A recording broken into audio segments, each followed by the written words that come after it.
चलिए और इसी बीच एक और बड़ी खबर की ओर भी रुख कर लेते हैं। देहरादून से की ये खबर रखेगी।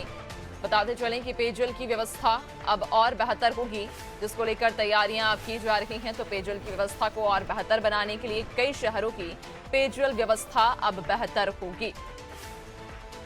तो 1600 करोड़ की लागत से ये व्यवस्था तय की जाएगी। तो आपको बताते चलें कि पेयजल की व्यवस्था को बेहतर बनाने के लिए अब लगातार प्रयास किए जा रहे हैं।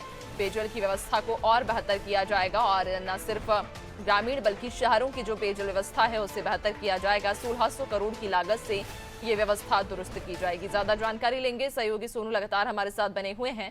सोनू, पेयजल की व्यवस्था को अब और दुरुस्त करने के लिए युद्ध स्तर पर काम किए जा रहे हैं।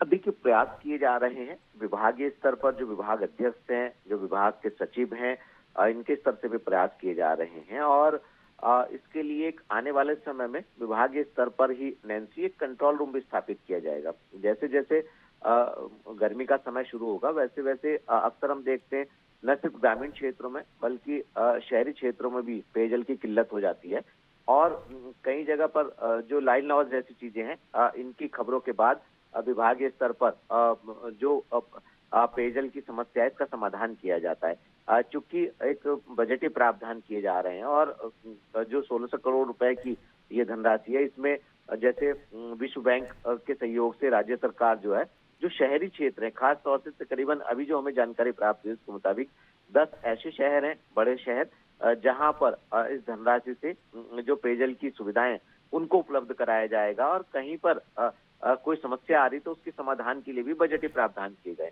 उम्मीद यही की जा रही है कि आने वाले समय में शहरी क्षेत्रों में पेयजल की किल्लत नहीं होगी और जो कंट्रोल रूम स्थापित होगा उससे जो समस्याएं हैं, जो शिकायत है, उनका त्वरित स्तर पर समाधान होगा, निदान होगा और लोगों को पीने के पानी की सुविधाएं जो है वो विभागीय स्तर से उपलब्ध कराई जाएगी। नैन्सी, बिल्कुल, यानी कि अब पेयजल की जो व्यवस्था है उसे और बेहतर करने के लिए, दुरुस्त करने के लिए युद्ध स्तर पर जो काम है वो किए जा रहे हैं। बहुत शुक्रिया आपका जानकारी साझा करने के लिए।